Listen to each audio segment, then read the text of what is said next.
Лидерот на СДСМ Бранко Црвенковски по повод 100 дена од формирањето на новата влада изјави дека мирниот период за власта завршил, најавувајќи офанзивна битка против неа. Социјалдемократскиот сојуз целосно и докрај го испочитува непишаното правило за 100 дена мир за новата влада. Денес тој период завршува. Од утре започнуваме со полн капацитет и користејќи ги сите расположливи демократски средства да ја водиме битката против штетните политики на оваа власт.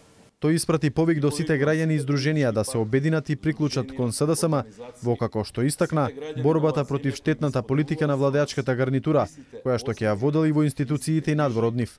По повод 100 дена од формирањето на новата влада, Црвенковски го критикуваше премиерот Груевски дека не можел да ја внесе земјата во НАТО и Европската унија, а паралелно со тоа се зголемува и сиромаштијата во Македонија. Во овие 100 дена, оваа власт дефинитивно не увери дека нема план како да ги надмине пречките и да ја внесе Македонија во НАТО и Европската унија, но затоа стана јасно дека има и спроведува план како да го зголемува и спонзорира антиевропското и антизападно расположение во земјата.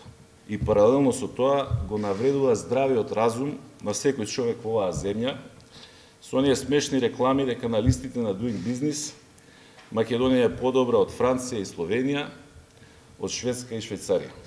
Црвенковски ја обвини новата влада дека со монтирани случаи го уапсила Љубе Бошковски и ја угушила слободата на изразувањето преку згаснувањето на медиумите на Перо Наков, направила обид за прикривање на убиството на плоштадот и ги рушила домашните инвестиции како Космос на пратеникот Фијат Цановски. Тој исто така обвини дека како резултат на политички пазар меѓу владеачките коалициони партнери биле амнестирани хашките случаи и бил прекинат пописот на населението.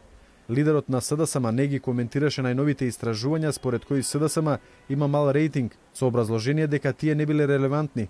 Црвенковски изјави дека додека бил тој на власт, државата влегла во Обединетите нации и добила кандидатски статус за член на Европската унија, додавајќи дека морало прво тоа да се направи, а потоа да се решава спорот со името, кој што трае 20 години. Тој нагласи дека како опозиција ќе дале свој придонес на патот кон Европската унија и дека секоја мерка на владата, која е во таа насока, ќе ја поддржеле.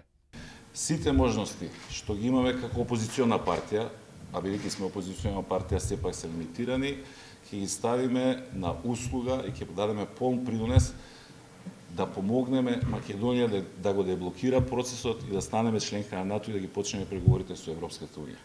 И не само тоа, туку секоја мерка или одлука на владата што ќе оди во тој правец, ние ќе ја поддржиме.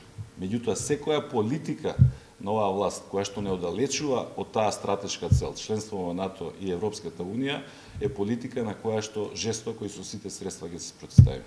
Црвенковски истакна дека не верува дека пристигнале странски инвестиции во индустриските зони, а ги поздрави реконструкцијата на аеродромите и набавката на автобусите. Ја поздравам реконструкцијата на аеродромот, го поздравам купувањето на автобуси, макар и со кредит. Иначе лесно е се купуваат работи со кредит, некој друг ќе ги враќа парите. А што се однесува до инвестициите, дур не видам фабрика во меморандуми и сликање не верувам. Црвенковски ги критикуваше и антикорупцијската комисија и комисијата за лустрација дека работеле во интерес на власта.